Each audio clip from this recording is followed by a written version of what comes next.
amazing historic first. Congratulations to Mimi, Bob, and Ovard. Just amazing. Like you said, first controlled powered flight on another planet, just truly amazing. Also want to congratulate the entire Perseverance team. The helicopters added somewhat late to the project, which made it really challenging, not only for the Hopkins helicopter team, but also for the Perseverance team. So for John and Matt and the Perseverance team who had to figure out how to integrate the helicopter on Perseverance and deliver it to the surface and deploy it, and for Jen and her team, the ops team, who supported this historic first flight. Congratulations to everybody. This was really a all hands on deck effort.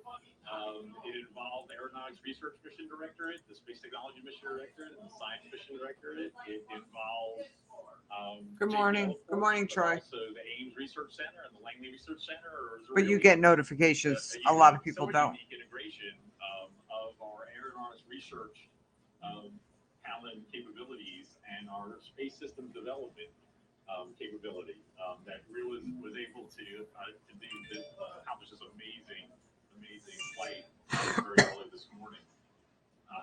I feel like I've followed along with the team while I was at Langley and then at headquarters in Space Tech and then in the associate administrator role. I think a trip to JPL about once every year, and they'd always take me over to Mimi's lab, the Mars Helicopter Lab, and Mimi would tell me what they've accomplished and all the challenges they had, what they had to overcome, and her just excitement and enthusiasm for making this happen was infectious. I think her leadership, along with the talent of the team, made me believe that they could do it, and they did. So again, congratulations. Many challenges, including having to complete the helicopter development during a global pandemic.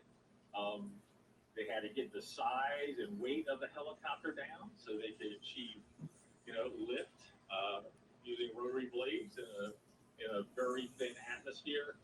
And then, of course, they had another late challenge with having to do a software. That photo is amazing, the high res. And do that with a helicopter 180 Good, just tired, Troy. From Earth. So just an amazing job. Flipping my schedule all over the place. It's the start of a whole new kind of planetary exploration, and we'll build on Ingenuity's success to see how we can deploy this capability on future Mars missions. We have this evolution of exploring planets in the solar system. First, we do a flyby, then we'll do an orbiter mission, then we'll do a lander mission, then we'll land a rover, and now we've added another evolutional capability there, flight on another planet. Ingenuity is a technology demonstration, an experimental mission, but its success is truly remarkable, and it gives us this new capability. I believe, along with Mike and Thomas, that we should be doing these types of technology demonstrations on all our science missions to take advantage of ability to prove out new technologies and capabilities that will then feed forward to even more ambitious and productive missions in the future. So you all exemplify what it means to be part of this amazing NASA team. Many organizations, and you came up with sort of this dream and this innovative idea, and you overcame all the challenges and made it happen. This could not be more proud of the team. Again, in a global pandemic, launching Perseverance. Yeah, she's whining. I don't know why. And flying a helicopter, just incredible. Just incredible. Congratulations again. You all really personify the motto of dare mighty things and embody our nation's spirit of persevering even in the most challenging situation. And you are providing inspiration and advancing science and exploration for not only the United States, but for the world. So congratulations again. And with that, I'd like to hand it over to Mike Watkins. Okay, thank you, Steve. It has been a great day here at JPL, and we're very proud that we are continuing to be at the forefront of daring mighty things in planetary exploration. And I wanted to build on something that you noted, which is that Ingenuity is a technology demonstration, right? It builds for the future. And in many ways, it is a perfect example of how we need to be doing technology and how we need to develop technology. And the brilliant engineers, some of whom you'll see in the orange shirts, came up with the idea for Ingenuity, for a Mars helicopter, before we had a name Ingenuity, over 7 years ago. And there was a push from technology. But it wasn't quite clear at that time, was it really the right instrument, was it really the right thing, a helicopter, to put on the Perseverance rover. And so we did what we thought was right, which was we stuck to it. And we kept working on the Mars helicopter. We kept overcoming technological hurdles, and we kept showing why it would be valuable as a scientific instrument in the future. And a combination of rugged support from JPL in terms of technology development, as well as NASA headquarters, and an exceptional team that overcame all the technological challenges one by one, until it became obvious that the right thing to do was to put it on Perseverance and fly it to Mars as a full demonstration. And I think that's the kind of partnership, the kind of push of technology and full of science that we are now seeing to be very productive within NASA. And actually, we're working on several other missions that have technology components, much like All right, Troy, have a good one. Other parts of the solar system as well. Now, our brilliant team has overcome a number of challenges. And for those of you that remember, back in 1997, we had a mission called Mars Pathfinder, and had effectively a technology demo called the Sojourner rover. And that freed us up. Up front, from being okay. stuck in place we stuck the landing to being able to drive around. And now, of course, those rovers have become Curiosity and our latest Perseverance, capable of driving tens of miles on the surface and going to the best places for scientific discovery. Well, what the Ingenuity team has done is given us the third. Hey, it just gotta lay on top of that suitcase. Forever in planetary exploration, so that we can now make a combination, of course, of driving on the surface and sampling the surface, and doing reconnaissance, and even scientific experimentation on inaccessible places for a rover. And I think this is exactly the way we build the future. And I think you'll hear a lot more about the scientific promise of rotorcraft on Mars as part of and other planets as part of the Science Mission Director portfolio. And to talk about the importance of Ingenuity and some of the future, I'd like to turn it over to my colleague, Dr. Thomas Zurbuchen, who is the Associate Administrator for the Science Mission Director at NASA headquarters. Thomas. Yeah, thanks so much, Mike. And I just want to tell you, as I'm starting here, I'm just so proud to be up here next to maybe, especially that team here also on the monitors. Just want to tell you on behalf of all of us at NASA Science how proud we are of you and how we recognize how important you are for this particular success. So just want to ask one more time, everybody, to jump in.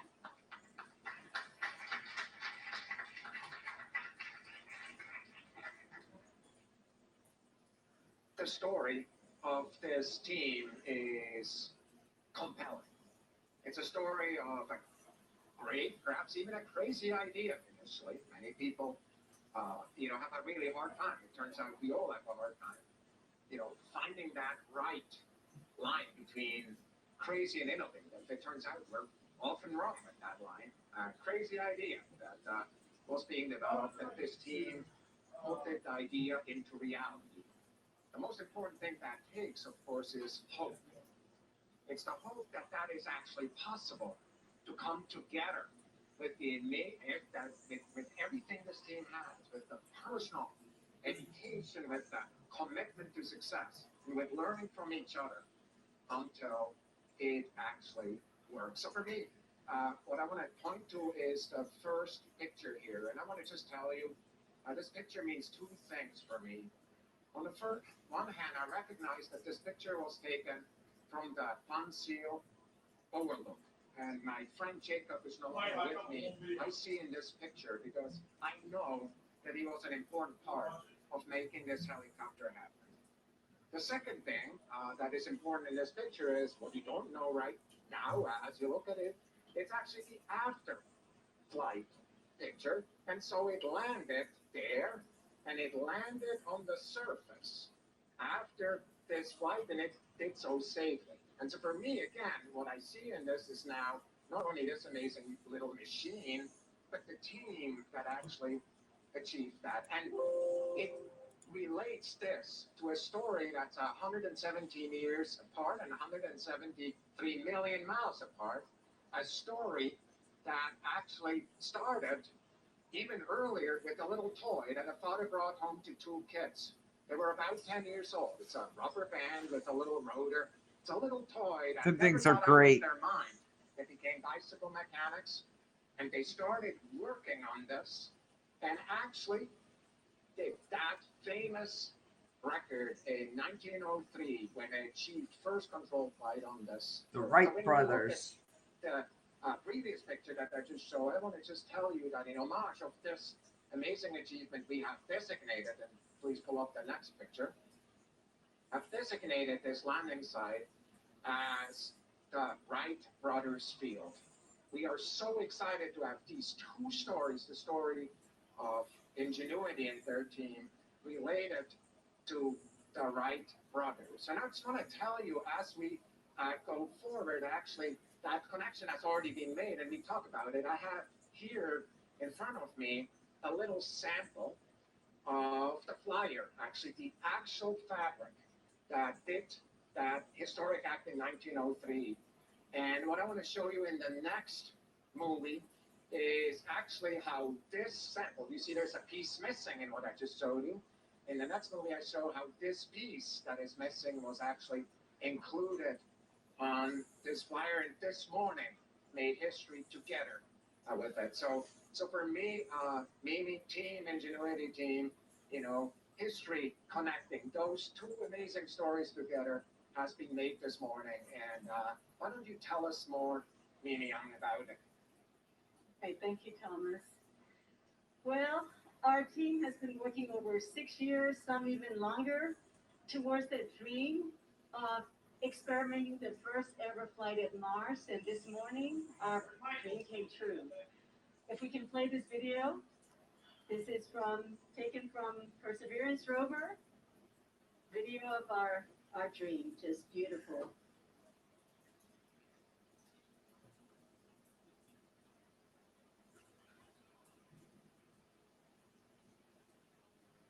Taking off, goosebumps. It looks just the way we had tested in our test chamber, space simulator chamber here. Absolutely beautiful flight. I don't think I can ever stop watching it over and over again.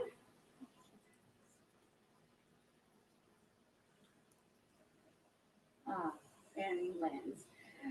Well, when things work, it looks easy. I would like to take this opportunity to remind how difficult it is to fly a rotorcraft at Mars.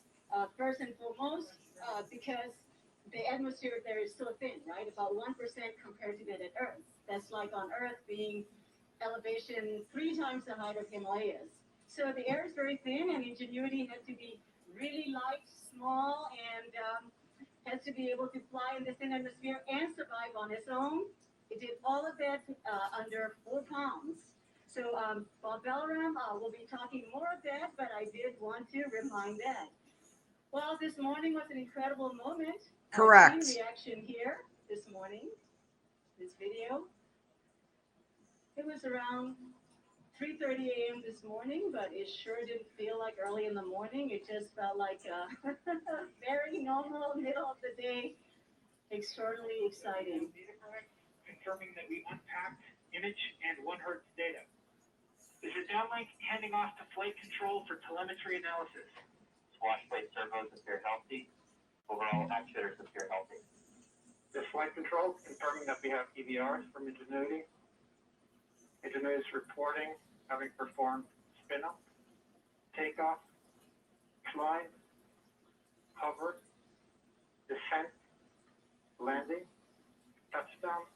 It's already downloaded. We saw it this morning. You'll see it here. It was on. If you watched me this morning, it showed it. And altimeter data confirms that it Mars flight of a powered aircraft to another planet.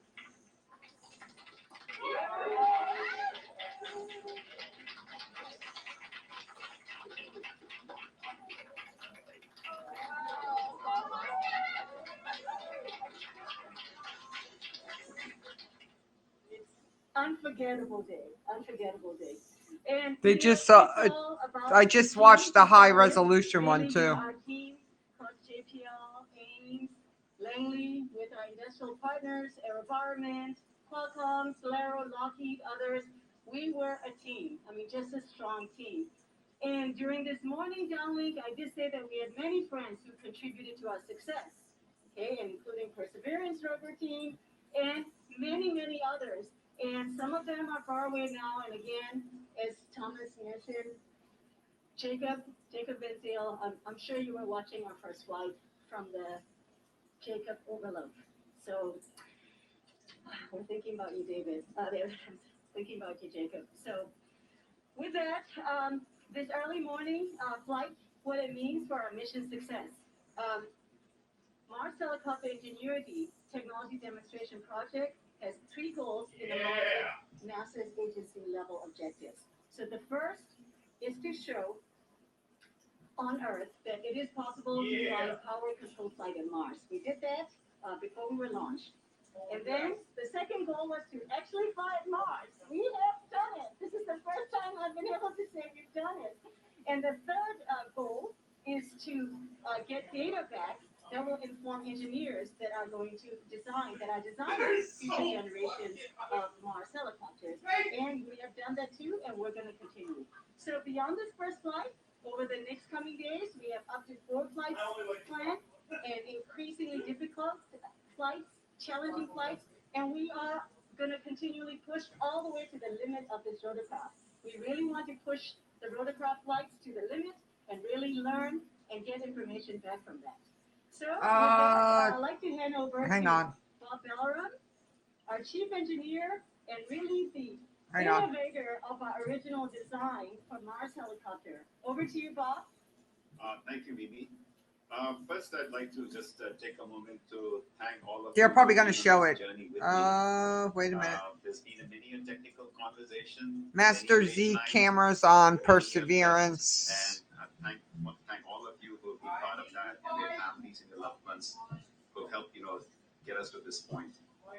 Ingenuity itself is extremely healthy at this point. In fact, she's even healthier than she was before this flight. She shook off some of her dust that had been covering the solar panel and is in fact producing even more solar energy than before. The batteries are looking good.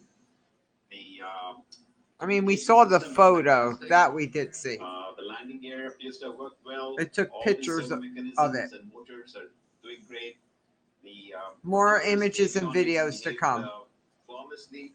So all in all, it's in a perfect state, and I'm just really excited to see what all she can teach us over the next few weeks as we explore aerial mobility on Mars. And with that, Howard, if you can tell us about exactly what happened during this flight, that would be great. Thank you. Yeah, this flight was all about proving that it is possible to fly on Mars. So to that end, what we had instructed Ingenuity to do was to climb to altitude of 3 meters, hover there for a little bit, about 5 seconds, then make a turn of about 96 degrees, hover for another 20 seconds, and then go to land again in the same place that it took off from. And that's what we told Ingenuity to do, and it did exactly that, and it did it just perfectly. From everything we've seen so far, it was a flawless flight. It was a gentle takeoff. At altitude, it gets pushed around a little bit by the winds, but it really just maintained station very well, and it stopped the landing right in the place where it was supposed to go. When we were looking at the downlink data this morning, one of the first things, or one of the most important things that we were looking for was this plot that you can see, which is a plot of the altimeter. That was really our first indication or real proof I should say, that, yeah, we really did leave the ground. We really did fly. In addition to this kind of telemetry, during the flight itself, Ingenuity was telling us all along what it was doing. And so what we were able to do with that data is we could take that data and reconstruct the flight and create an animation out of it. So what we're going to see here is such a reconstruction. We've taken that engineering data and animated the flight accordingly. And what that allows us to do is it allows us to look at the flight in a different way. For example, from different angles up close, and see kind of the small motions of the vehicle. And what you will see here is that it's just really, really steady. Just a beautiful flight.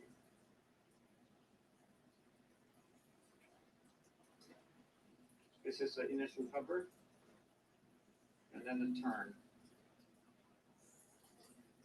And then hover again for 20 more seconds.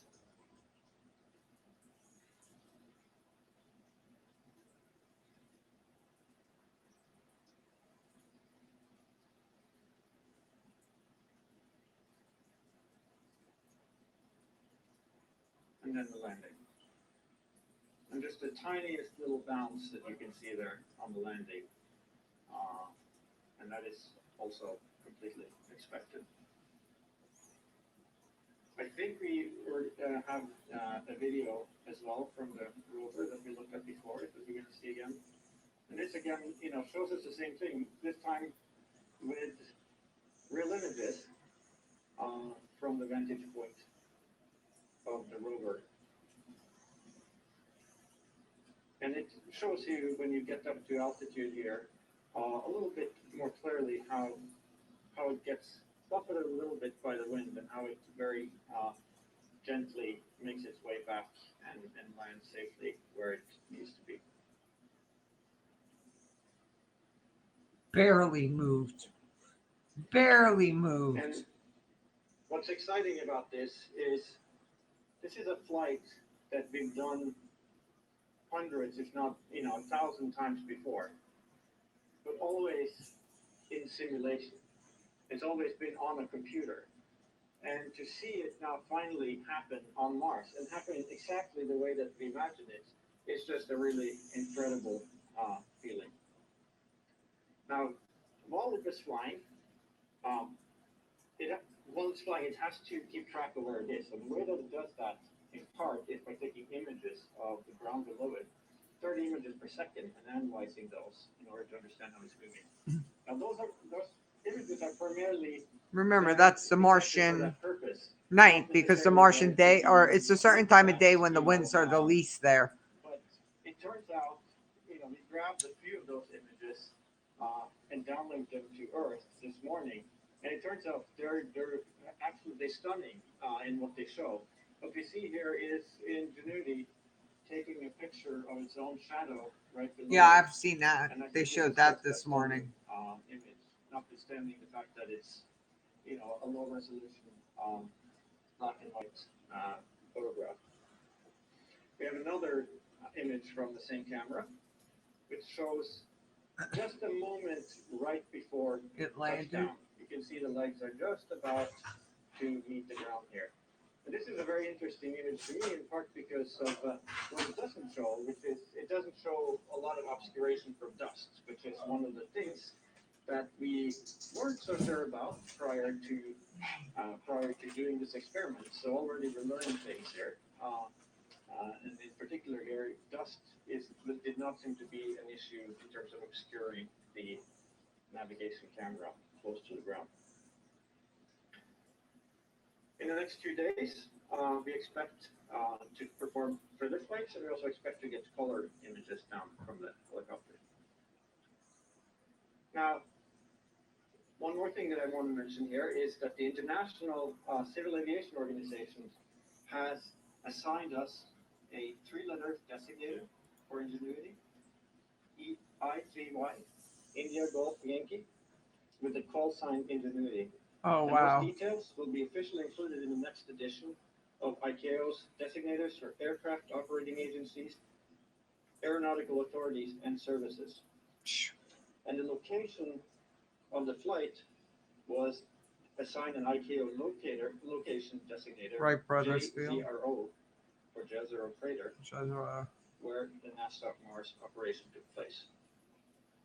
And of course, these designators come in handy when we go to write our logbook. This is something that should be very familiar to any pilot out there. We always want to log our flights so we don't forget that we did them.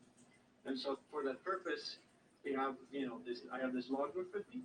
It says the nominal pilot's logbook for planets and moons, because we're always thinking ahead here at NASA. So with that, I'd like to throw it to Justin, who will talk more about the imaging. Okay, thank you, Havard. I'm Justin Mackey. I'm the Perseverance rover imaging scientist and also the deputy PI at Mastcam-Z. And I'm here, just really happy to be here to share with you the results of our imaging over the last few hours on Mars. There's sort of two cameras that we're talking about. The video camera is the Mastcam-Z camera, which is a science camera that PI is Jim Bell at Arizona State University and his team over there, and it was built by Malin Yeah, right. Systems in San Diego. Would be nice. Kaplinger, Microvine. Hey, the Great Southerner. Built an excellent piece of hardware for us. Nelson Jensen running Hey, the ops team down there. Ice. And Kim Saxon here at JPL as our instrument engineer. And a whole team of people made this happen. So I just wanted to thank all of them for getting us to this point. And then the other camera, I'll show some pictures of from the ECAM system, the navigation cameras on the rover, with our ops team. Those cameras were built here at JPL and our ops team, Nick Ruoff and Amy Colburn. So just credit to the entire rover team. I'm wearing my rover blue here. I'm actually on the Heli team also, but I had to pick a color, so I'm representing the rover team here. The uplink and downlink engineering teams, just keeping the rover running. The orbiters, our partners, getting us all this data is just really amazing, and we thank all of them, both here in NASA and ESA, TGO, and also the Deep Space Network. So I just wanted to thank all of these people for making this really happen. They enable all of this work. So with that, without further ado, I guess we'll go to the video one more time because you cannot see this enough. By the way, it only came down about 2 hours ago, the full frame. So let's go ahead and show the video. We'll talk a little bit about it. It's a 720p video. It's 1280 by 720 pixels. It runs at about 6.7 frames per second. And we originally had the strategy of downlinking the 2.4 second snippets. So Damn! And if you look carefully, you can see it turning in flight. People talk about that. Oh yeah, look at the legs turning. Before this press conference, turning in flight and then coming back and landing. So I mentioned the frame rate. This is with our one of our wider angle settings on the camera, 34 millimeters. So it's a little more of a contextual shot. We also shot a full zoom version on the heli itself, where the heli flies out of the field of view. We have not downlinked those full frame images yet. So we're expecting those in the coming days. We did verify from the imagery that the heli did take off about 3 meters above the surface, so that's an independent verification. The heli blades are a little blurred due to the about 10 millisecond exposure, which is about a 1/2 rotation of the blade at 2600 RPM, roughly 3.4. And let's see, and so far we've received about 14 or a little over 1,000 frames. I counted 1,400 last check, out of about 2,000. So once again, the orbiter performance has really made this possible to even show you this so quickly to get video from the surface of Mars. So it's really just amazing feat by everybody. So the next image then is, again, going back to the fully zoomed 110 millimeter Mastcam-Z picture of the heli on the ground. Again, this is just a nice shot showing, if you look closely, it may be hard to tell, if you look closely at the center, you can see that there's a camera on the helicopter itself that is now facing the rover. And it was not facing the rover before, so that's proof that it did turn in flight. It's just a nice shot showing that the heli landed safely, and that's just a great picture to have. So then the next picture is now switching cameras. We're going to go to the NavCam camera, and the NavCam camera does not have the video capabilities like Mastcam Z, but we did take pictures during the flight, and this blink, hopefully it'll blink. You'll see the heli. That's the heli on the ground there. We're looking carefully. Yep. Okay, no, actually, you know what? This is the other one. Now, if you look at carefully at the heli, you should be able to see it shifting. That shows the difference between the takeoff location and the landing location. Maybe hard to see in the video, but we'll put that out on the. We'll release that so people can look at that more closely. I can see it from here, but hopefully it'll come out in the video. So it just shows that the landing was just sort of real pinpoint landing there by the team, and so congrats to the heli team for just nailing it from our company. And then the last video, or the last blink shows, hopefully shows the full height there. There it is. Okay. So we have the full height of the helicopter there, captured by the Navcam mid-flight, and then a comparison with the heli then on the ground, which will show the full height. It's hard to see the video there from here, but the main summary is that we actually, you know what, I'm looking at this. This looks like this is The video. the Mastcam Z again. Well, we just got the data all down, so it sounds like it might be slightly out of order. I think the main point here is that we are swimming in data right now, and we're just cataloging it basically and learning about the flight. We're just extremely happy for this whole team, the rover team and the heli team.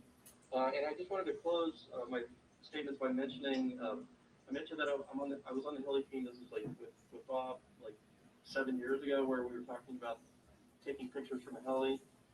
Seeing it all come together like this is really reminiscent of another project that I worked on 24 years ago, the Mars Pathfinder mission, where we had the Sojourner rover, which was a new technology, a new capability. There were skeptics at the beginning, and then once something like this happens on Mars, the skeptics get converted, and it soon becomes a new way of doing things. And I really feel this project, this team has the same vibe that we had 24 years ago with Sojourner. Just seeing going from a concept to demonstration like this, it's going to open up new avenues, new ways of exploring. So very exciting. We're very excited that this is all working so well, and just happy to get all this data back. All right, thanks, Justin, and thanks for rolling with it. As Justin says, the images are all coming down in a fire hose. And we will make the images available for you all online, so look for it on the website. So we're going to transition now into Q&A. So a reminder for our colleagues from the media, if you're on the telecom line, please press *1 to get into the queue. And for others who are using social media, you can use the hashtag #MarsHelicopter. Our first question on the media line comes from Marcia Dunn of the AP. Of course, Marcia's always first. Hi, congratulations. I've got a couple questions for the chief pilot, I believe, Mr. Griff. What was the wind speed at Wright Brothers Field today for the flight?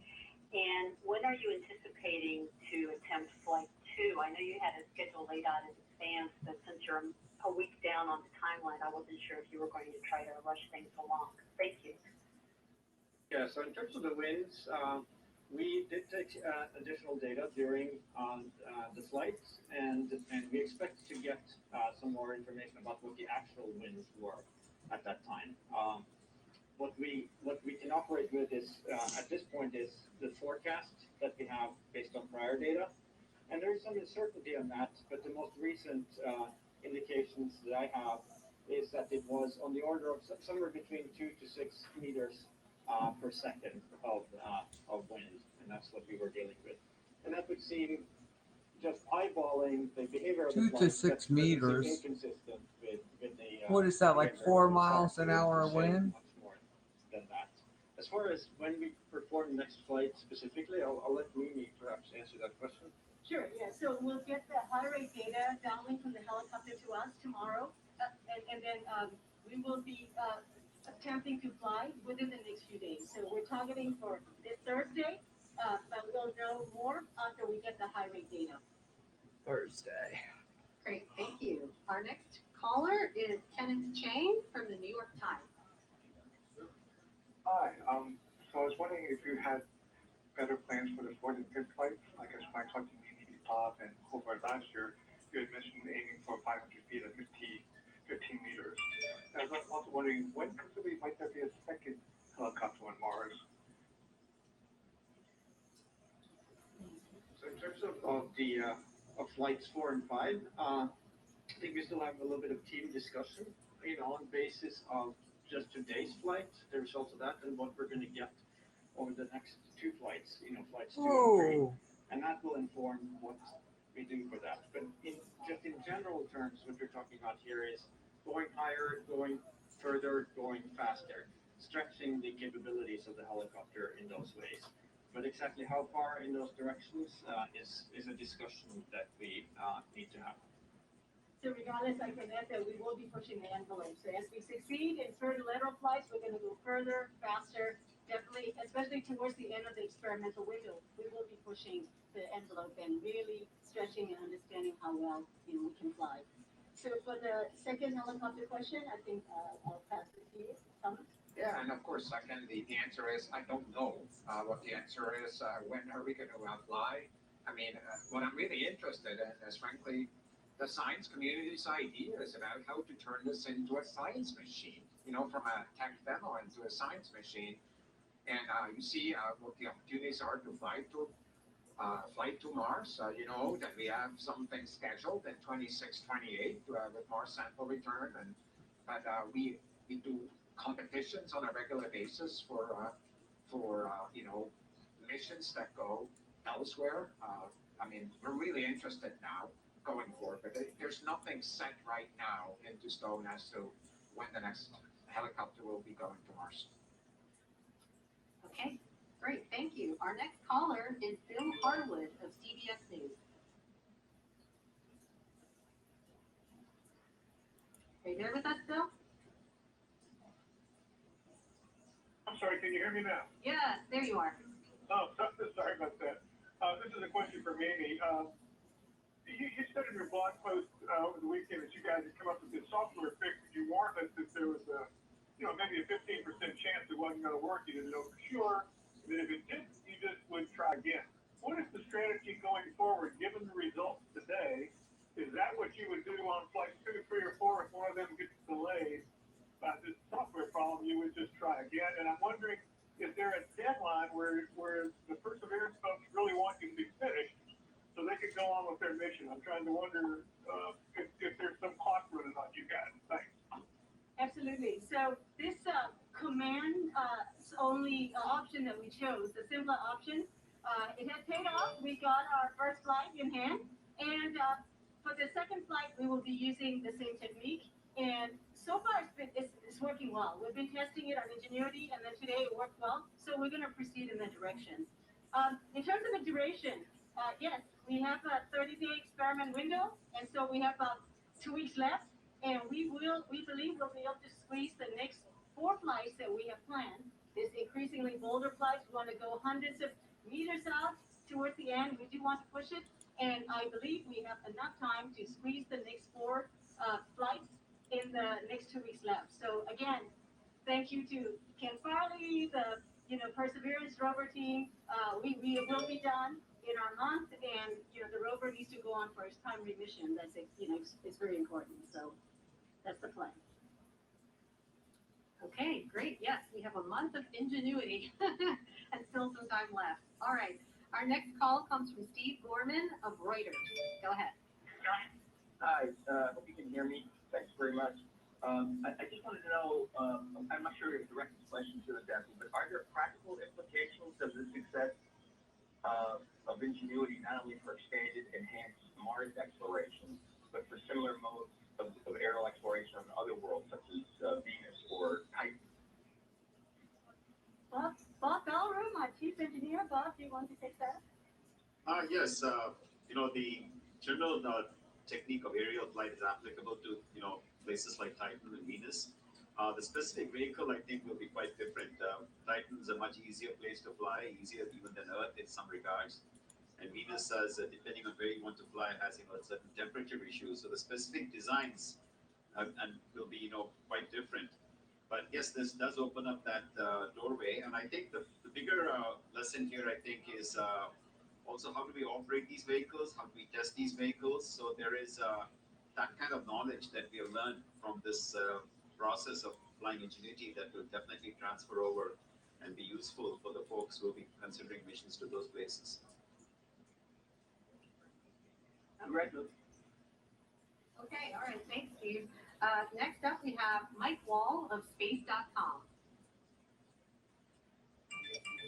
Thank you all for doing this. Just a quick question for probably Justin. Just like, could you just kind of talk a little bit about how difficult it was to get those shots? It seems like everything is perfectly centered and everything worked extremely well. I know you guys practiced, but was that tough? And a quick second one, do you guys plan to actually try to capture audio on the next flight, like whenever it happens? Thank you. Yeah, so that's a great question. I can tell you from firsthand experience that was harder than the books. In fact, I think I speak for our entire imaging team that we're kind of relieved that we caught it in flight. We had practiced this 3-4 times before, and this is the first time that we were able to nail it. I think it's an interesting problem. You have two different spacecraft with two different time. They both have roughly the same time, but they operate differently. And so characterizing how the heli operates when we tell it to go, compared to how the rover does its thing, is actually tricky. And I mentioned before, we had to do this with the Sojourner rover too. You know, two different robots with their own system. We had to do the same thing here. And I think it's a credit to the team that we kept trying and over, and we were having debates, you know, should we do one long video at one spot or do scatter shot? And so we ended up doing a mixture of both, and the fact that it worked out so well is just amazing to all of us, and we're very happy to be able to show these videos today. So that's the long answer, but it was tricky, I'll just say that, and like I said, we're all breathing a sigh of relief. The second question was, what was the second question? Oh, the microphone, yes. We do have a microphone, and there is a plan to record the sound. We didn't want to put that into the first observation, or the first try, because it was complicated enough, just trying to get the video to work. And so we're going to be putting that in an upcoming plan. I'm not sure if it'll be the second flight, but it's certainly one of our later flights. We have two microphones. We have the EDLCam microphone and the SuperCam microphone. I can tell you the microphone owners are very eager to try, and so we're waiting in the wings to get a chance to record it. And that goes along the lines of, you know, starting out conservative and getting bolder. And one concern we have is if we turn on the microphone, just in case there's a chance of, you know, EMI interference between the microphone and the helicopter flight. So we really want a few birds in our hands, and then we'll play with the microphone at that point. That'll be cool. Okay, great. Okay, next caller is Paul Brinkman of UPI. Hi, yes, thanks for taking my question. Mimi, I guess I would like to know, you kind of hinted at this several times. Do you actually want to or expect to see Ingenuity crash at some point? Crash? Because you pushed it to its limits. Is that kind of like the ultimate test to see how far it can go? Or what do you ultimately think its fate will be? I've heard some people just in idle conversation wondering if it could tag along with Perseverance to stay in communication range. So what will its ultimate fate be?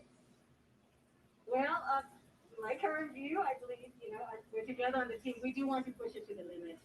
And ultimately, Thomas, Mike, just getting the permission. Really, because by going faster, further, you know, our models are checking out at this time. They look good. You know, they match, our models match what we saw in our test chamber. The flight today perfectly matched, you know, what we were predicting. And so, but we want to push. We want to push against the wind. We want to push against the speed. And ultimately, we expect the helicopter will meet its limit. But that information is extremely important. This is a pathfinder. This is about, you know, finding, is there any unknown unknowns that we can't model? And we really want to know what the limits are. So we will be pushing the limit very deliberately. I think it's also important, and I think I just want to tell you this plan was put together by Mimi and her team, and I just want to tell you it's also important and totally supportive of that plan to actually deal with this like a tech demo. If we really want to be sure that when everything is said and done, we know the full scope of what's possible with that type of flying machine. And so for us, that's really critical. And for me, you know, really putting in a scope, a constraint around it, like the month of Ingenuity is very much in the spirit of a tech demo. That's exactly what you would want to do, right? Kind of to make sure that in fact we're putting the pedal down and are going for it. And I just applaud the entire team and of course, the entire Perseverance team to basically work part of this experiment. So I just can't wait to see what the next flights are like, Mimi, and as we go forward, how this story will go on. All right. Well, in the spirit of sort of casting ahead, I'm going to take a social media question, and I think this one's for Bob. Space Tourism on Instagram asks, do you think you will be able to scale up the concept and fly heavy payloads, and by when? Yeah, so the fundamental, dynamics of these vehicles does scale up to very reasonable sizes. So we are thinking of things in the 25 to 30 kilogram class, which is, about a 50 pounds type of class of vehicles. And those vehicles would carry maybe about 4 kilograms of science of that order, about 10 pounds of science instruments. And so early design work on that has started in terms of conceptual designs and to see what would it take to deploy these and operate them. And so that would be, I think, a good sweet spot for the next generation design. Anything much larger, the packaging of the blades and things becomes quite awkward, so may not be quite feasible in the near term. But definitely something in the 50-pound class compared to a little 4-pound Ingenuity is definitely something that's very feasible and is actually like some early progress has been made in that direction. Great. Thank you, Bob. Another social media question this time for Mimi. Pete on Twitter asks, what has been the most challenging part about this process? What is the most interesting thing y'all have learned from this flight? Because they want to do something different with it. First was meeting that 4 pound and 1.8 kilogram limit. Theoretically, it was proven that it is possible to lift, build a helicopter. We knew early on from analysis. The real question is 1.8 kilograms. And Bob, as the chief engineer, managed those 1,800 grams. And I once saw him arguing with Eric Asher, who again we have lost sadly. Bob, do you remember? Was it over 2 grams or 3 grams? Eric wanted this telecom hardware that was 2 more grams, and Bob just wouldn't give up. So it made a huge impression. So the biggest challenge was the mount to establish. Yes, sounds like every gram counts. Okay.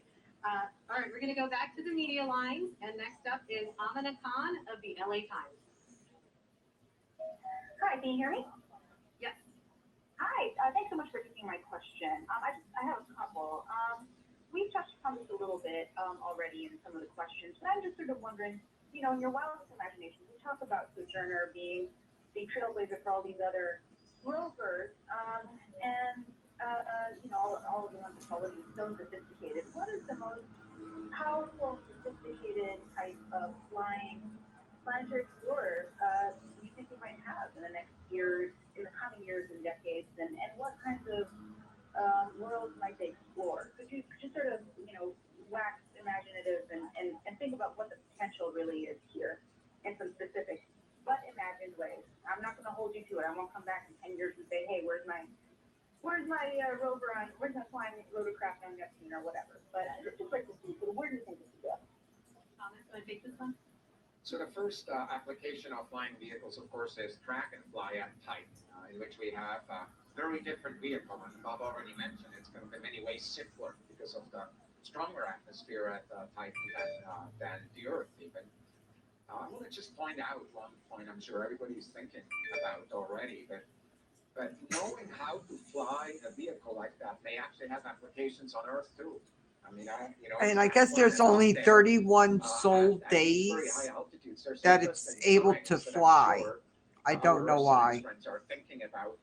That's what I'm reading. Here at JPL and elsewhere. I do believe that the primary application beyond that is really going to be at Mars. And frankly, what is in my mind, right, when I look at this, is the that much of the science, when there's a lot of papers written about, from the reconnaissance orbiter, Mars reconnaissance orbiter, is about areas where we cannot bring a rover there, like, crater walls, are really exciting with perhaps some people say water seeping out there or some kind of watery mix, like we stand really the case. Well, to actually figure that out, frankly, you want to probably fly there. The final point I'm going to make is right after the technology demonstration, it's usually a pretty bad place to figure out how big the boxes in which the solutions live. And I was not there, of course, at Sojourner. Only But, one you know, rover had we issues are with here us, from 97, we're and that was here, Opie. and we have And that was from a Mars dust storm. enabling, sample return. And for me, like, did in fact the Sojourner people think about the sample return of one of the core. But that was one of the worst dust applications of storms this that they ever scalability? seen. Perhaps they did, but the point is, that is where we're investing major effort and, you know, dollars and attention. And frankly, without mobility, I do not know how we could do this. And it's an absolutely critical science application. So the most important thing to learn about these things, it's very hard to predict the future. All right, Justin also wanted to add something. Yeah, I just wanted to say, 24 years from now, it'll be 2045, if I did my math right. We've been up since 2 in the morning. So I think that the people to answer that question are maybe people watching this press conference right now. The kids at school, the kids studying, working hard, learning about science and technology. I think the answer to that question is up to you. So All right. those of you that are getting inspired by this, go into fields of science and technology and decide for yourself what does the future look like. I think that's what the group here did, and we just try to be an example to those for watching, to give you that opportunity to answer that question. Thank you. And just a clarification on Ingenuity and testing it to the limits. Are we looking to fly it as far as possible or as hard as possible, if that makes sense? It is a question that I don't think we're fully decided on yet, where exactly we want to push it. As I mentioned before, you can talk about flying higher, you can fly farther, you can fly faster. Those are three particular areas where we'll be looking to in terms of possibly stretching the capabilities, assuming that things go well over the next 3 flights. That's where we'll be looking, but exactly how we prioritize between those different things. I was just going to say I couldn't find I think anything. it's still a discussion that we need to have as a team. Thanks so much. Thank you, Hobart. And I think the gist was that it's hard to look into the future. But thank you for the glimpses into the future. Our next caller is Eric Mack of CNET. Yeah, hi, thank you for taking my call. This is looking a little bit far down the road, but I know that NASA has an entire technology transfer office that often likes to spin off this technology. So I wonder if there's been any discussion within the agency of possible applications for this technology here on Earth. So I did not check with the Technology Transfer Office, of which we're really proud. There's a number of technologies that were, transferred in many different applications. Actually, I met one of my friends told me that he started a whole business based on one of these technologies. I just only learned about this recently. I would not be surprised if, I know. a company somewhere That's the basically one says, that "This they is use amazing the ball technology, to I'll learn about bounce. it," Yeah, I whether know. or not the work But is in that one this never particular, made it to the ground. the Or they research don't know. or They've been where still they were in looking our for it. I don't know if they ever found images of it or not. So much of That's this back is when they had them in the area of balls, I'm research. pretty I sure. keep thinking, I can't get out of my mind the amazing movie footage this would be if we saw somebody going up Mount Everest and seeing them kind of a drone on the outside actually covering that from there. I mean, nobody has ever seen this, how would that look? I'm not aware of any negotiations right now, but I'm sure if there's interest, the team is ready to support it. Thank you. Great. Okay, next caller is Stephen Clark of Spaceflight Now. Go ahead. Thank you and congratulations to everyone.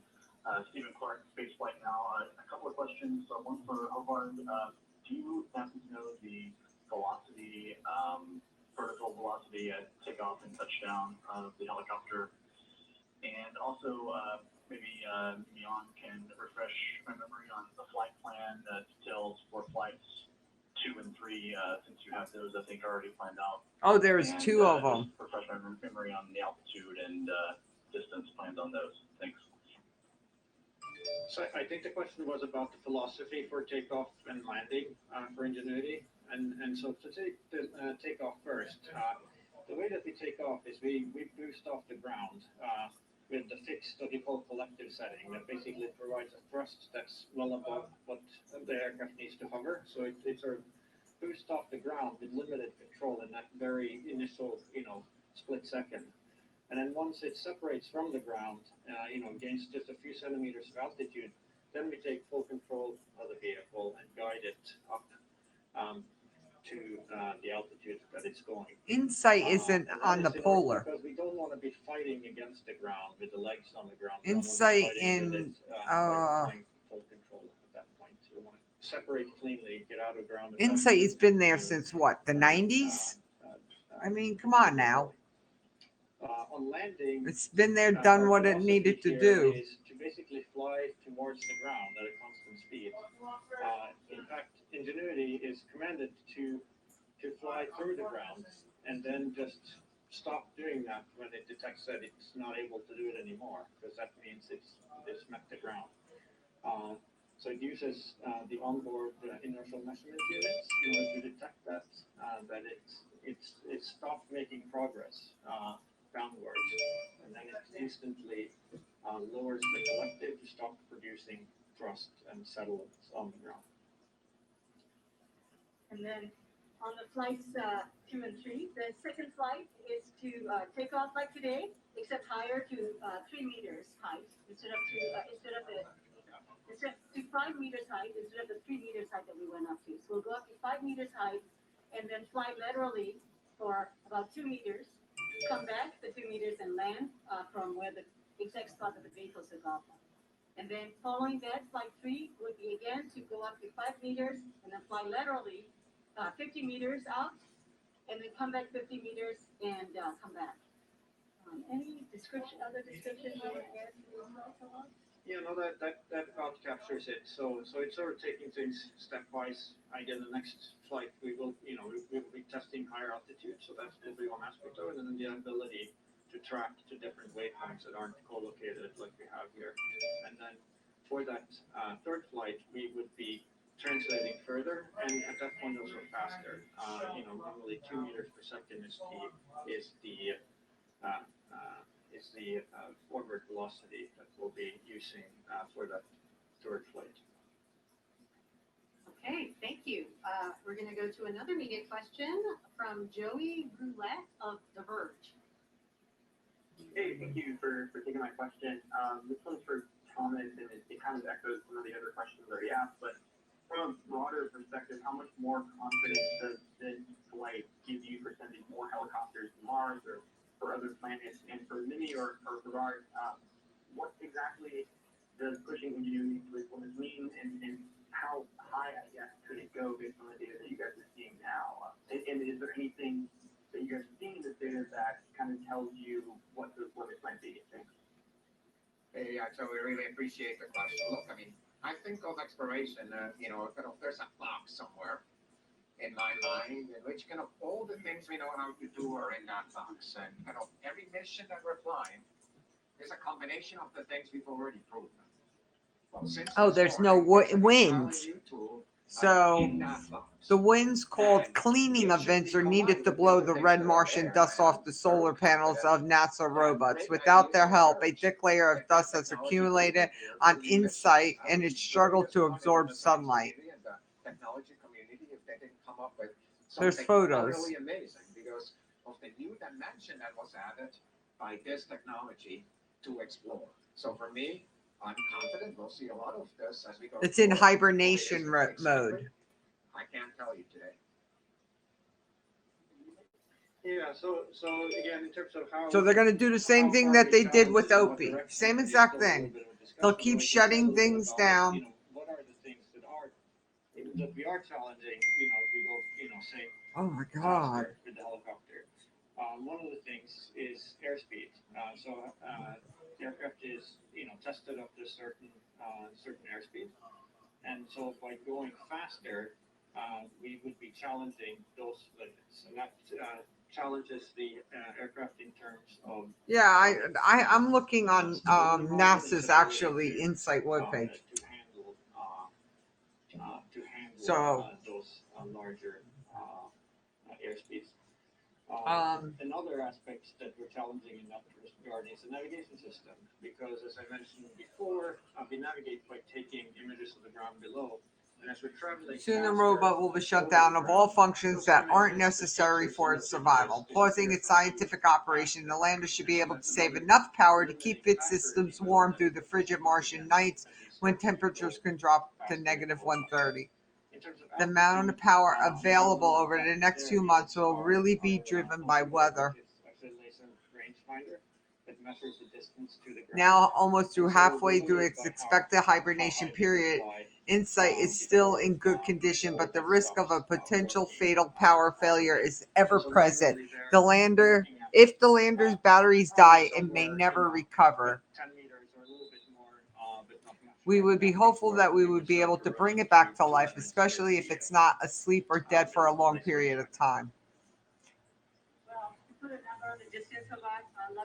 And it says it expects to restart Insight's full operation after Mars swings back towards the sun in July.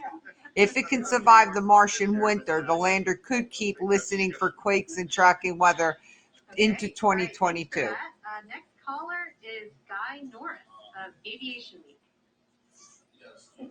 It contributed, Insight's power shortage contributed to NASA's decision to abandon the lander MOLE in January. That burying probe was supposed to measure the temperature deep in a Martian crust, crucial data in the study of the planet's internal structure.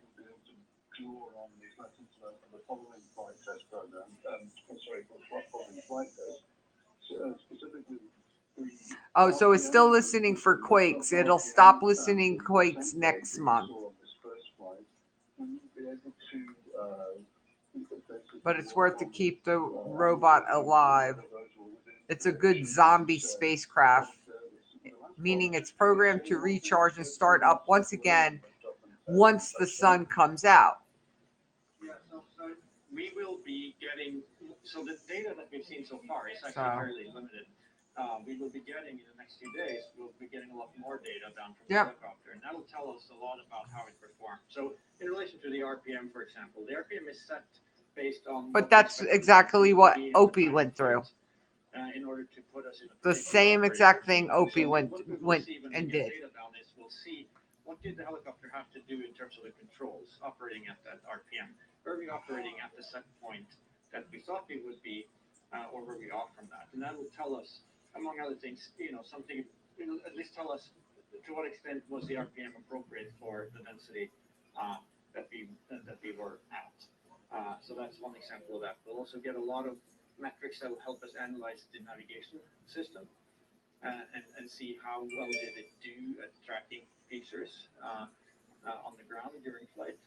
And then I didn't actually hear the last question. Yeah, that's perseverance, though. That isn't ingenuity.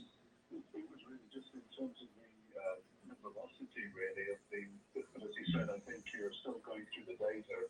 I just wondered if the touchdown did seem rather sporty in terms of the descent rate, but I presume that, as you mentioned, is part of the philosophy of how you approach that landing sequence.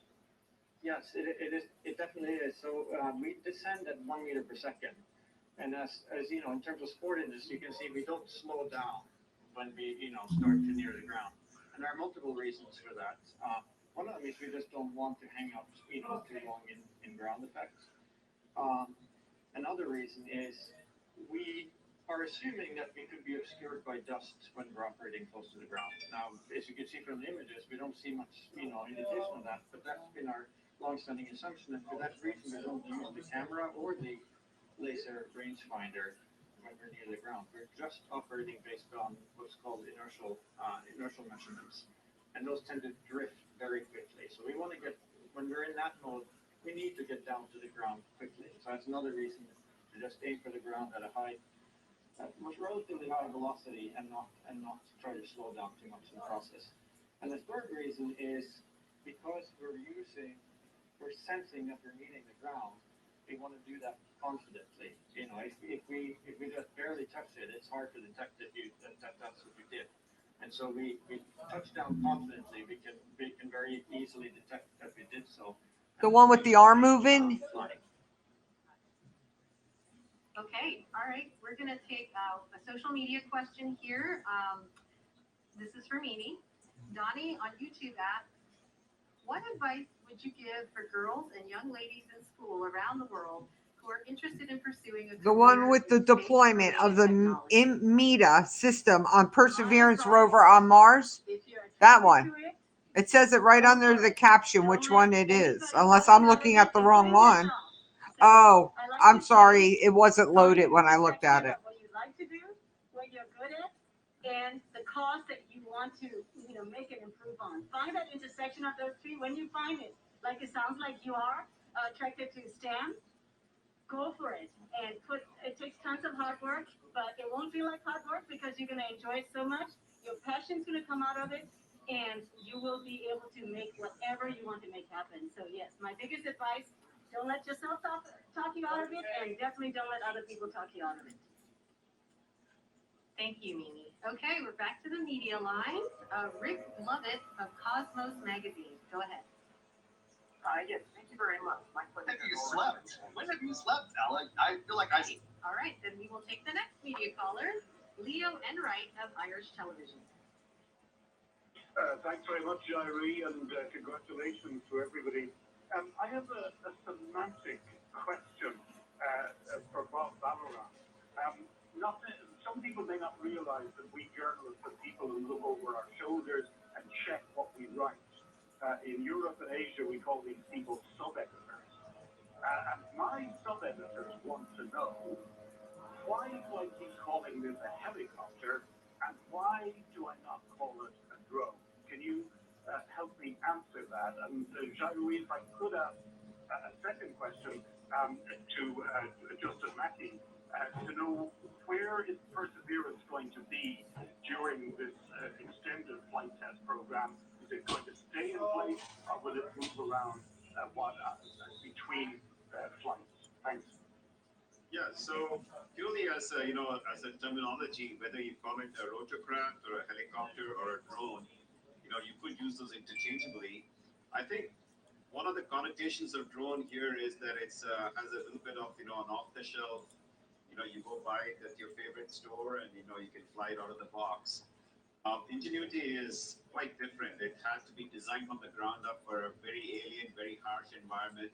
We don't have drones that survive minus 130 degrees. Sorry, it wasn't loaded. We don't have drones that fly. We have no cable here. We had no internet. At least I got internet back, but we still don't have no TV.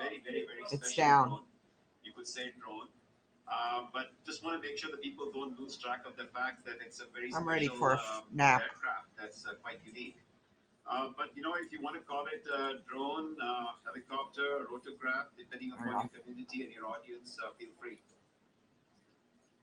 Okay, and then Justin. Let's do it this way. There we go. So the rover is actually going to stay at its current location during the next few test flights. This location was actually, there was a fair amount of discussion about where to park for the duration of months of Ingenuity, and the science team spent time debating that and picked this location. There are a lot of interesting nearby rocks that the team has actually been, over the weekend, doing a lot of interesting discussion about trying to understand where the local geology, and they're keeping very busy actually.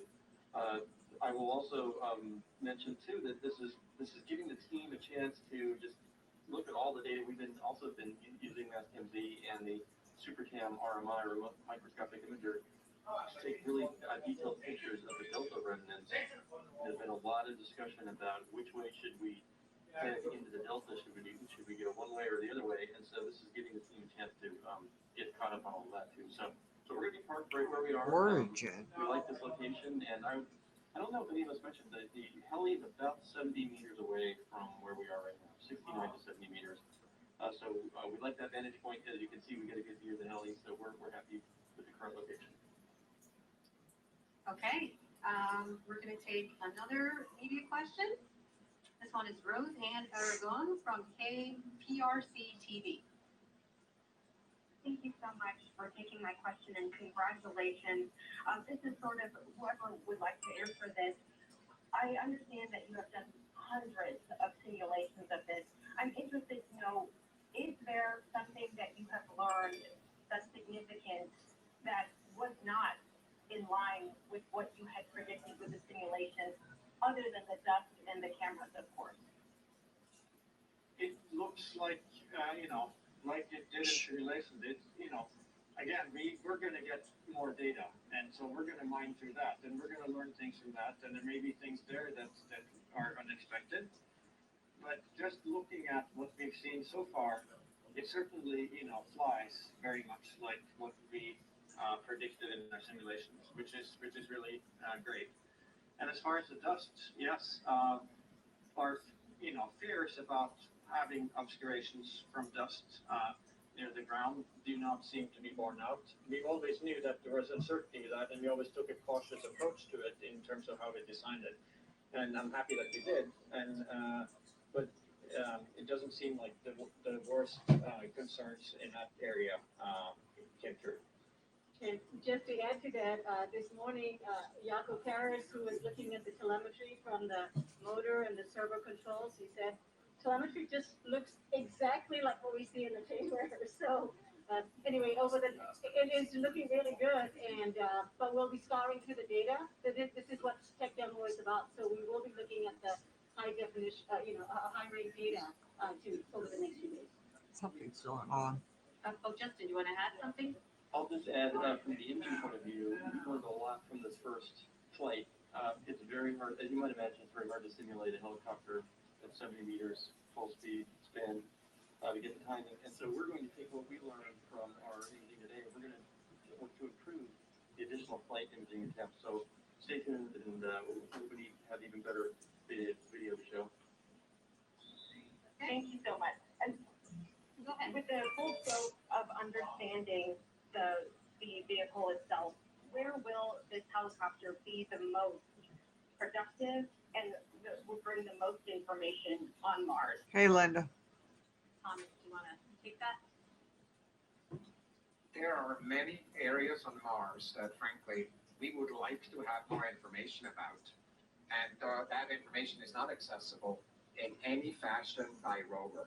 And so for me, if I was to make a prediction, and again, Yogi Berra said it's hard to make predictions, especially about the future. That also applies here. But if I was to make a prediction, I would say the first type of applications are in one or another location like this, especially crater walls or specific craters where we just can't get in, and we would like to see what's there and how the walls are composed. But somebody else may have a different idea here on the panel, and I'm sure in the science community that 10 scientists will have 20 ideas.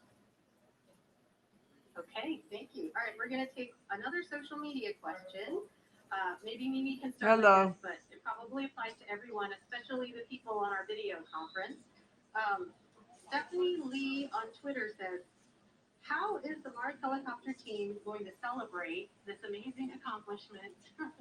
Well, okay, I'll answer. First of all, this is the first day in our 6-7 years of effort that we feel licensed to celebrate just the way we are. Was one of them, Josh Ravitch, another one, Teddy Zenitos is another one. There are a few who have never let me celebrate fully that have always said, not yet, not yet. And so we've had a long journey. We came from a little prototype to a risk reduction vehicle, to engineering development model, to Ingenuity, and then how to get onto the rover, getting launched, and then surviving the launch and surviving the drop, and and here we are. Every step has been huge, and we have never allowed ourselves to celebrate fully. So yes, we will be celebrating 100% fully. We're authorized for the first time. But did your doctor tell you that? You sure it's from the? At least the WebEx. Sure, it's from the Lyrica. Bob, do you want to chime in? Bob is usually. Can can you tell? He's our chief engineer and innovator. So he always thinks out of the box. I don't know, Bob. What should we say? Oh, I don't know, Mimi. I think we should look to you for leadership even here. You said we're in trouble. That's a good question. Well, I know we're under COVID conditions, but hopefully you can. Yeah, see it happens to everybody me a lot. smiling Under their masks. Take All some right, we're gonna steroids go and I'm back good to the go. lines. We have Kin Sung Lee from Hong Kong Cable News. Go ahead. Hi, thank you. I'd like to ask, what's the meaning of this flight for the aerodynamic studies? And I hope you could explain a bit more on whether we could fly as other kinds of aircraft on other planets. Thank you. Omar? Yeah, so it's very significant in terms of validating, the aerodynamic modeling that we've done in this project. So, like I say, it looks like what we simulated, and that's great because it validates, the work that we've done. It means, we got it right. And that is a huge thing in this case. And we'll of course learn more as we get additional data. Oh, that sucks, and, Linda. Additional flights for that. And as far as I'm like allergic to 11 medications, so it happens. They give me steroids, especially long-term medications, Flights we would like to do on Mars, right? And then we need to figure out what the right because places it takes are so long to get out of your and the right system. applications for that. And my hope is that science communities around the world are starting to focus on this. Going to Titan is something we're already working on right now, with a vehicle called Dragonfly that is under development. And even though that's a very different atmosphere, Dragonfly. a lot of the lessons learned here is how to test these vehicles and how to get them ready and actually put them in place. I think a lot of these lessons learned here are actually utterly applicable. There's other bodies, of course, in that solar system with atmospheres, and I would not be surprised if great ideas can come about to go to these as well. Those are two we're working, the two obvious places to think about right now.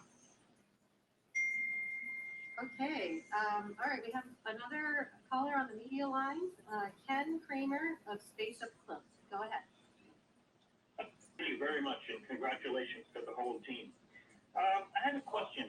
If you, for the fifth flight, if you get Oh, that that's far, Ken? I didn't hear the name. possibility That's that Ken. You might fly the helicopter towards the path that you're going to drive the rover, and then drive past. If you do that, Oh, you can then all natural. drive There you up go. to the helicopter, and take some pictures of it, and inspect it, and see what it looks like.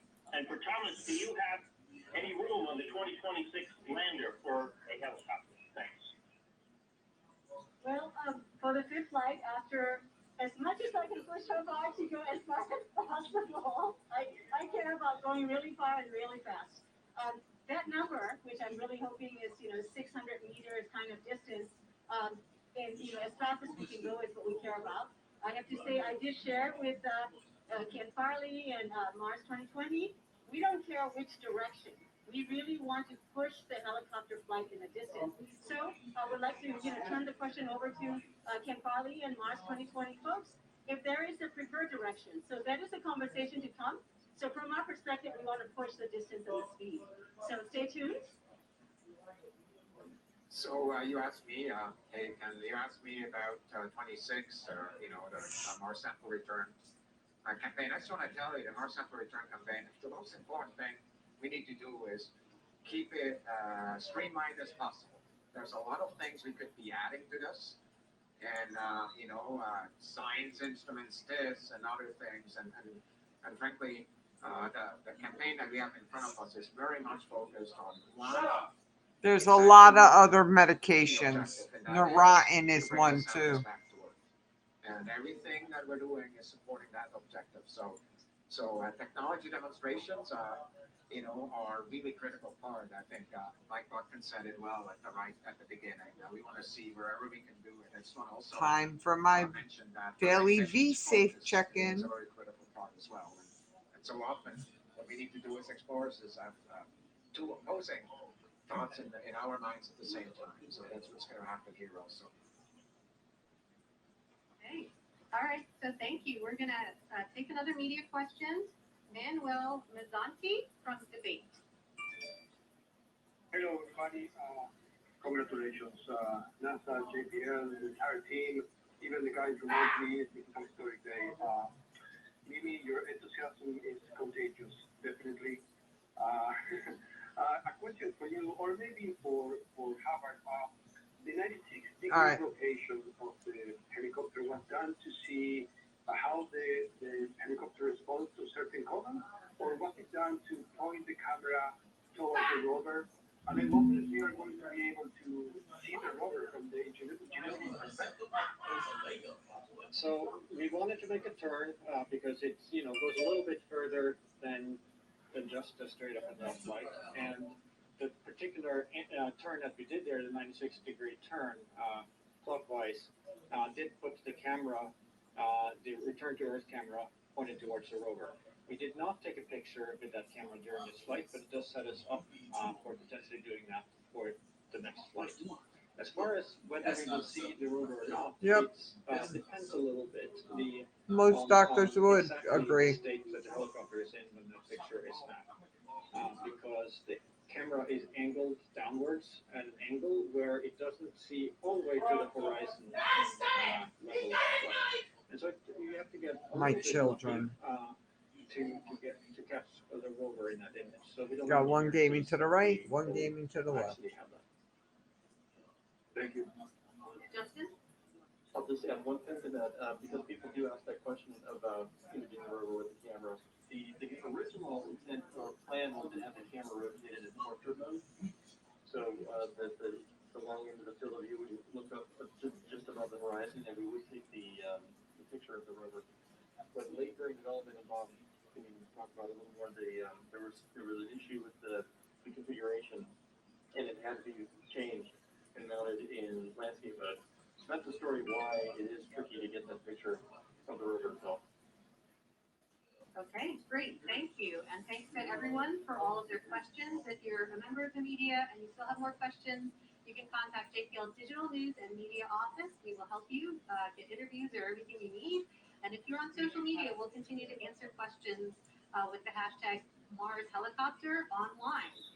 So thank you everyone for this. And for more on Ingenuity, you can visit go.nasa.gov/Ingenuity. We'll put the latest updates there. And if you want to learn more about the Perseverance rover, visit mars.nasa.gov/Perseverance.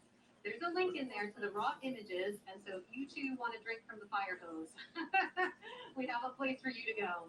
All right. And if you're on social media, you can join our conversation at NASAJPL. Again, you can use the hashtag Mars Helicopter. Thank you for watching, and go Ingenuity.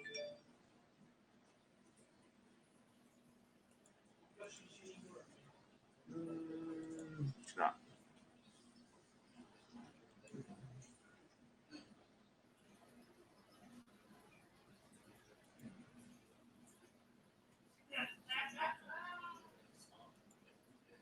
I mean, Linda, didn't they talk to you about like stimulation, nerve stimulation? They have external ones, they have internal ones.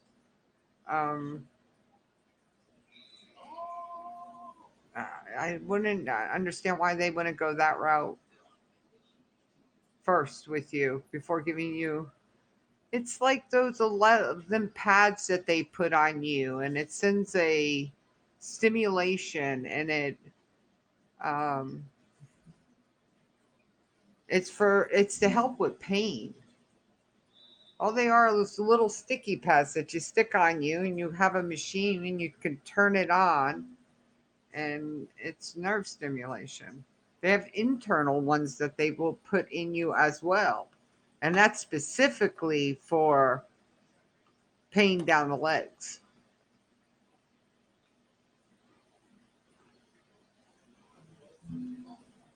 So my arms are ice cold, and my arms are ice cold here, but then my neck is really warm. I'm going to lay down. Just look at spinal stimulation. internal and external. But your insurance should pay for an external one, no matter what. But you put them on your lower back, or you can put them on your legs. You can put the pads anywhere. You can put them on your shoulder. Like when I had my shoulder surgery, they actually put one on me up underneath all my bandages, right? So, and then I could turn it on, and it helps with the pain.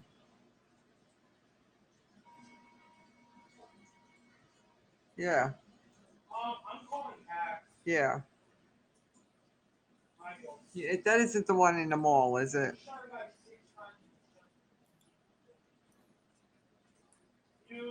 Some people are always walking up to you.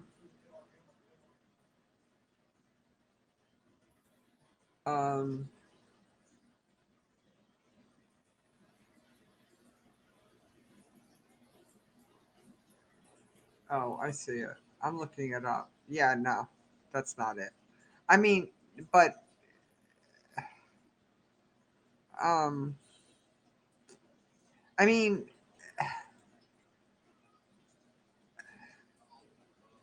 that's just kind of weird the way, like, you can't sit back with that thing. See, that would bother me because it has a lump on it. I wouldn't be able to sit back with something like that. But no, they actually have ones that have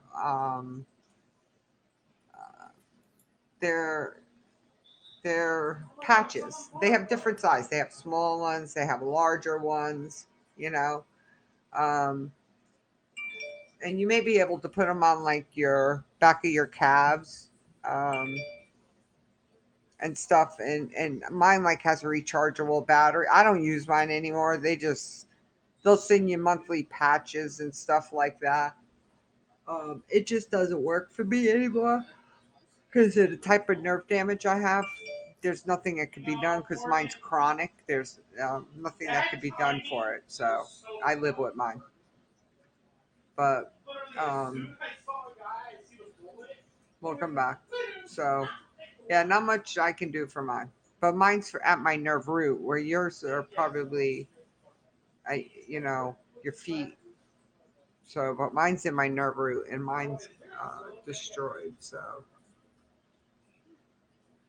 and I'm getting another migraine. So I'm probably going to take my meds. And I slept yesterday when I took them. Oh. So I posted a lot of stuff up on my page with links to all the stuff about Ingenuity. I'm waiting for confirmation. So tomorrow, no, not tomorrow. Let me look. The meeting was supposed to be at 10:11, something like that, and they've moved it to oh, now it's working. Let's see if they changed it here. Thursday, Wednesday.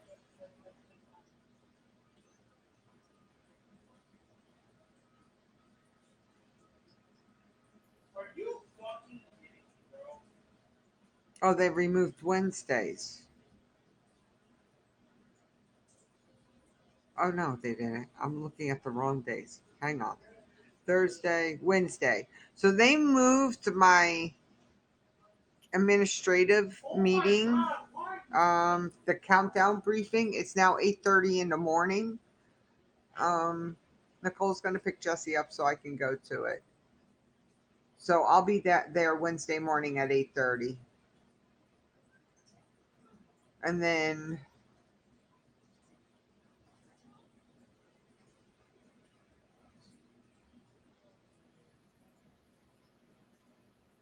yeah.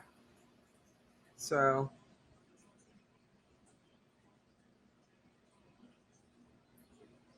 yeah, I have a lot of that. Yeah,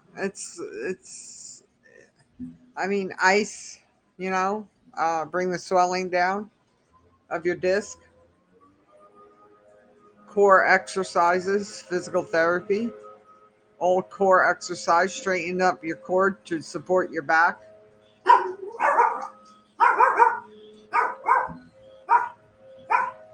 Stop. Stop. Stitch. So he wasn't here, Linda. He had walked away. He was putting groceries up.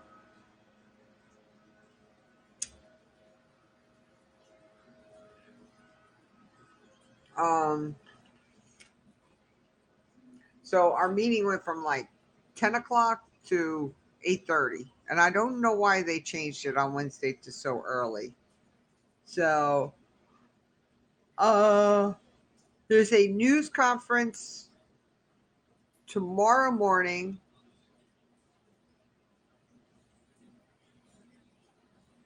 for launch readiness review at 8 a.m.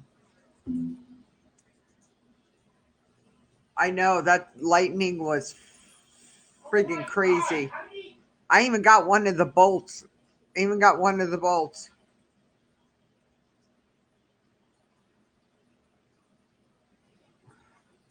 mean, Linda, if you're going to do what you need to do, I mean, and you can alleviate like the pain, maybe not. I mean, I've had mine since 1991. I mean, I live with it on a daily basis, 24 hours a day. It's just something I live with. I live with chronic nerve damage. It's called radiculopathy.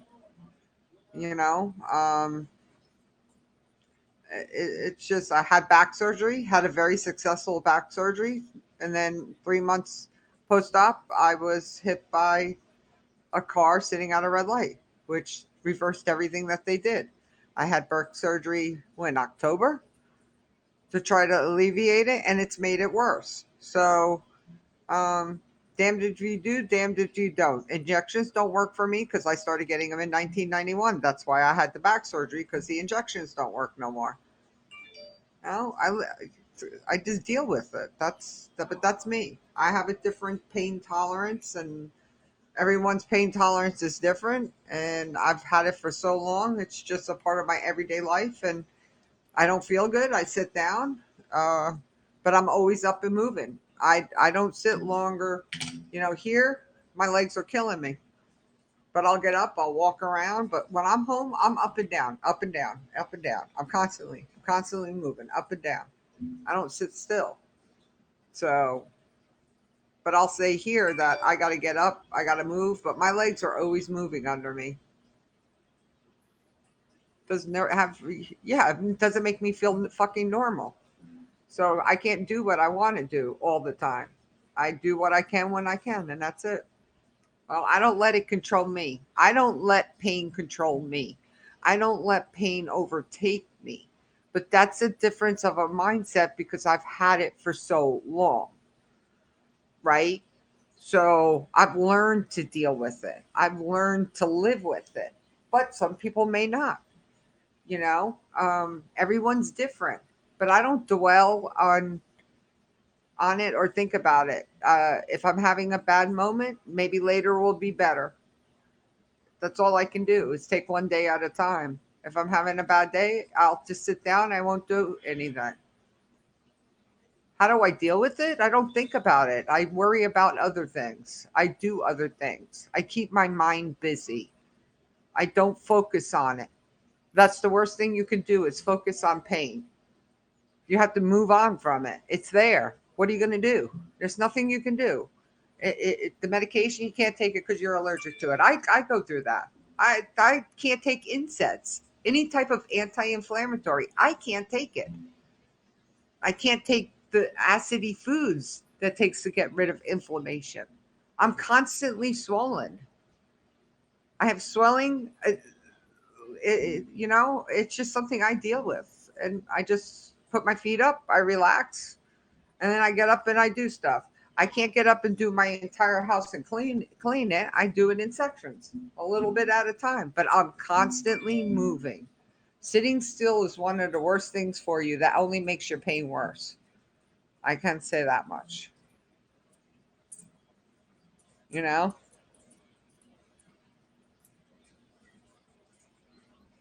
Oh, I got one for you. Hang on. Wait, I got one. They put it on a flatbed this morning. Hang on. Where is it?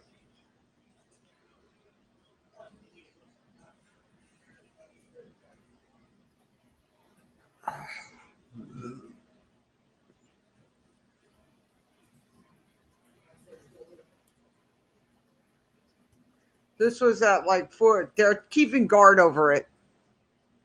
This is one of the guys that were assigned to watching it overnight before it got up on the. Is it going to clear up? Hang on.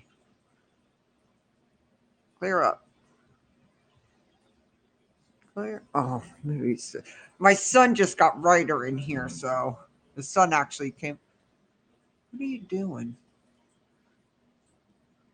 Oh, you can see it.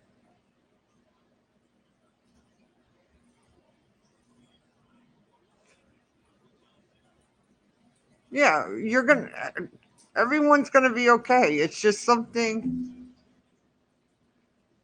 No, I'm not gonna eat that stuff. There's no reason for me to. Spices are one of the worst things for me. You know, and I can't do that. I can't do those spices. So no, I can't. I have an ulcer that I deal with as well. You know, Linda, like you got to understand, I've had 3 rotator cuff surgeries here. I had 1 rotator cuff surgery. I've had 2 knee surgeries. I've had 3 different back surgeries. You know, I've had both of my toes done. I've had every joint in my body operated on. I have pain and I get migraines. I have constant migraines. So do I let any of it bother me? Nope. I just keep going. And that's all I can do. That's all I can do. If not, it's going to defeat me and the pain's going to win. And that's one thing I won't let happen. I won't let it defeat me. I won't. And like I said, if I'm having a bad day, I sit down, I take it easy. I'm having a good day, you know, you move. You'll find out what works and what don't work. What causes the pain? What makes the pain feel better? Everyone's different. Everybody's different. And you just got to figure it out. But dwelling on it is not going to make me feel any better for me. I deal with it. You know, but that's me because I've been doing this since 1991. So, you know, but it is what it is.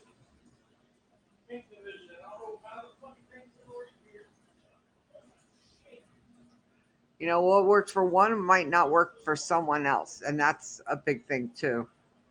You know, they want to put that internal stimulation in me. I won't get it done. Not me. And then I'm also on an exorbitant amount of pain medication. You have to realize that too. You may not, Linda, but you can stay positive and think you can, but you may not. That's why hoping for something to go away without doing anything for it, it's never going to happen. It's only going to get worse. You have to do something to fix it. You know, if it's physical therapy, going for massages, getting out and walking every day, you know, even if it's for 5 or 10 minutes and adding it, everyone is different, but moving is going to be one of your best options. I'm going to tell you that now. So,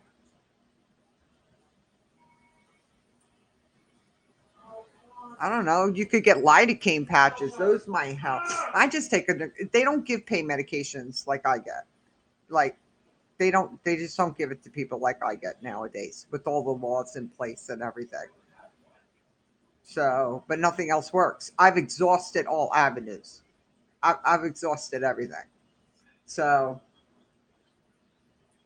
but Columbia can tell you that Debbie can tell you that I'll just go and I'll be at Walmart doing laps inside Walmart because I got to get out because my legs are bothering me, and I walk.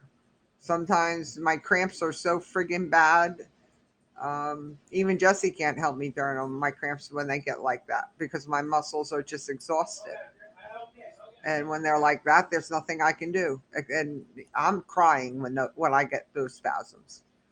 So,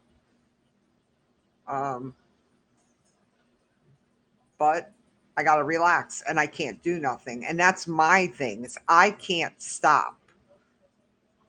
Sitting hurts. Yeah, sitting hurts. Sitting makes it worse. Sitting promotes pooling.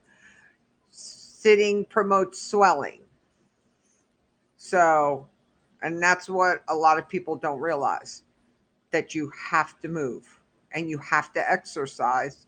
And core exercises are what supports your back, is your core. So, and that's what you have to do, are core exercises. You go to physical therapy, they're going to be doing you're going to be doing crunches and all that shit.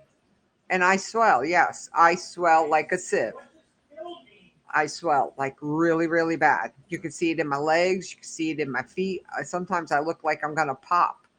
So, in those days is when I have to sit down and just not do anything. Nothing. Literally. And I have days like that. Some days I have swelling and I just keep going. But then when it gets really bad, I just have to, I just say, I got to sit. That's it. I'm done. And that's what sitting does. Everything pulls to your legs. So, but doing too much too pulls to my legs. It just depends. Weather affects me. Everything affects me. So, aggravation affects me. Stress affects me. Then I got to deal with an ulcer that I live with, and I'm on medications for swelling. So, and then I also get injections for my psoriatic arthritis and everything, because I deal with arthritis in my hands, which is just as bad as rheumatoid arthritis. So I deal with a lot. I go to a lot of doctors, but the best thing I can do is just keep moving on and not worrying about it. So, but that's me, because that's the way I've learned to deal with it. Because I had a mother that was, I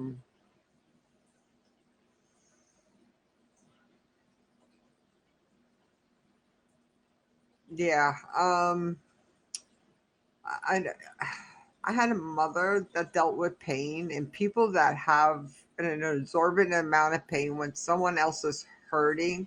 And please don't take this, please, but Columbia can tell you. I'll give you whatever resources you need, but it's hard for me to sympathize with people that have pain. It's hard for me because I deal with the pain as well. But I just keep going on, and I try not to. If I am not here, a lot of times it's because I'm having a bad day, and I would rather not be on. People asking me, "Are you okay? What's wrong?" Because I get snippy. I'm ornery. I'm a fucking bitch. You don't want to be around me when I'm in pain. So that's why a lot of times I'm not here. When I have migraines, I'm usually not here. Right now, I'm going through a lot with Jesse working 2 jobs. So that's just taking a toll on me. But I did sleep yesterday afternoon, taking my migraine meds. I slept 3 hours, 2 hours, between 2 and 3 hours. I don't even know. All I know is I was out cold. So I felt good last night when I went to bed like 1, because it was about 1. So then I woke up at like 4:30 and I was good. I felt good. I felt like I slept, So, but I got a lot I got to do today. I've already done, folded up. Well, no, Nicole took all the clothes out of the washer, out of the dryer. So, and I hung them up and put them all away today. We already went food shopping. I went to NASA. Jesse worked from 5:30 to 9. I've been on the move. This is the only time I've really sat down today, is right now. So I'm going to go plop my ass on the couch over there and probably take a nap for an hour or two. And then I'll be up and at it again. But that's all I can do, is keep moving and keeping busy. And when I'm tired, I rest. And when I feel good, I just do what I can get done. So that's it. But that's me. Everyone's different. And you can even ask Dan how I treated him when he fell. But I told him what to do and it helped him. So,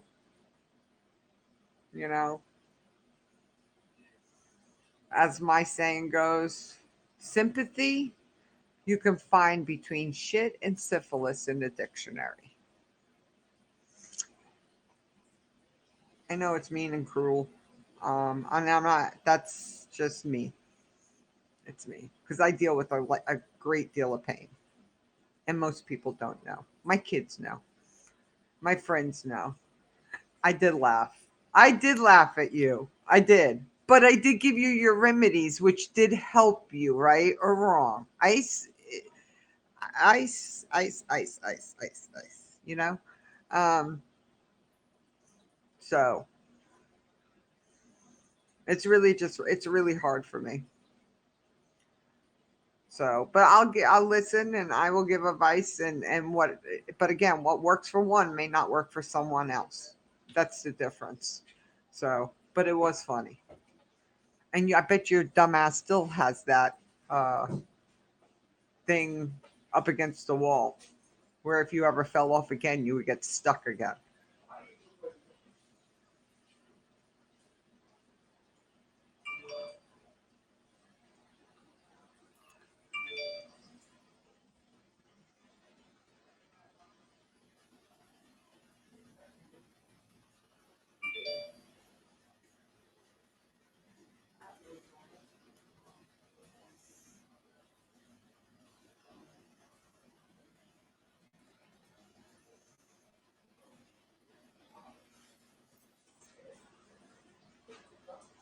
No offense, but that ain't nor cool nor nice to say. What ain't?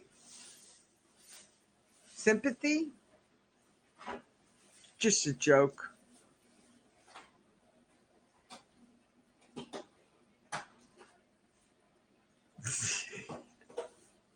It's still against the wall.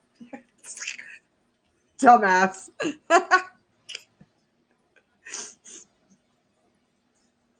Oh, you got the dead man switch now? Ah, there you go. So if you fall, it pulls out and then it automatically stops. Now don't hit your hands on the bars in front of you, your head or something, and knock yourself silly that way. Oh, I can picture the bruises for the next round. See, I laughed and Columbia really got... Now he gets it. Like, I really do care. I honestly and truly I do, but I still think it's funny as shit. I put it in my underwear. It's better not to pull that off. Oh, that's taped on. So what luck is that going to help you? Didn't you send me a message, something about something had fallen off? So I have to go back and read that message. Oh, but you want to know something? It don't really hurt, but Nicole says like right here it's swollen. I don't know if you can see it, but right here it is swollen. But it don't hurt. It don't hurt. I will say that. So moving it and massaging it helped it a lot. So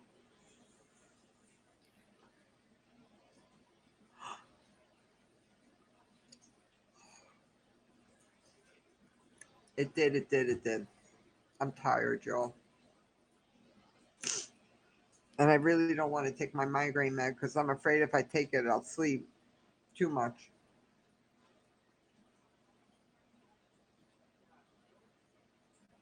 Ungodly pain. I would be much meaner. Yeah, no, you really are. You know, I'm really mean. I really get ornery. I guess that's more the word I want to use.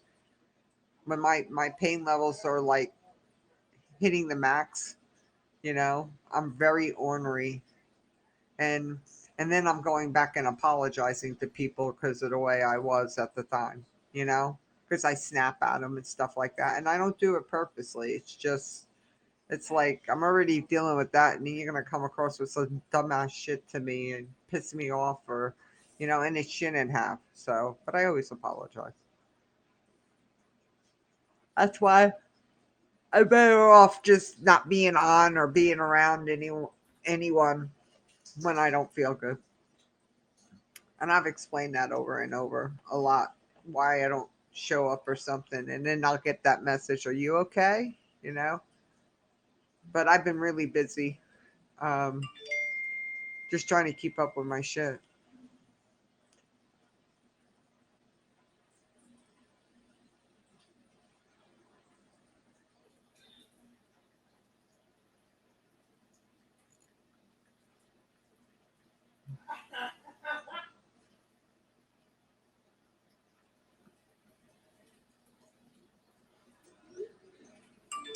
Oh, yeah.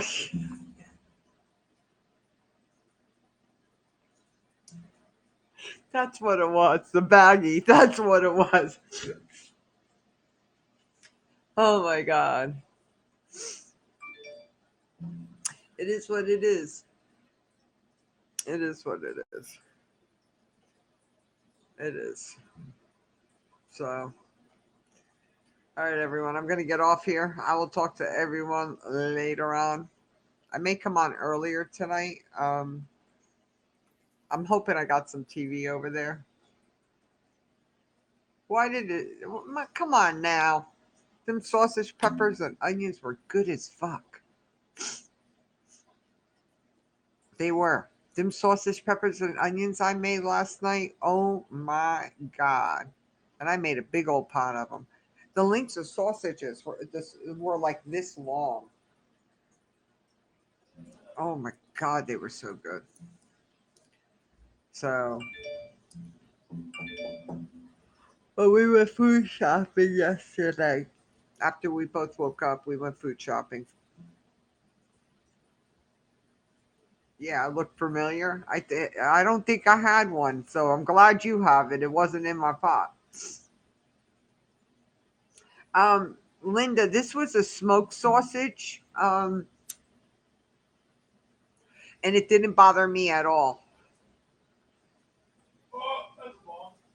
So, it didn't bother me. I have a lot of problems with sausage, but no, that didn't bother me at all. And Nicole actually got us Public subs today. My nerve pains acts up for some reason. I don't know. I ate a smoked sausage, not an Italian sausage. So it was a smoked sausage. It could be a spice in it that aggravates it, but I don't know. You really need they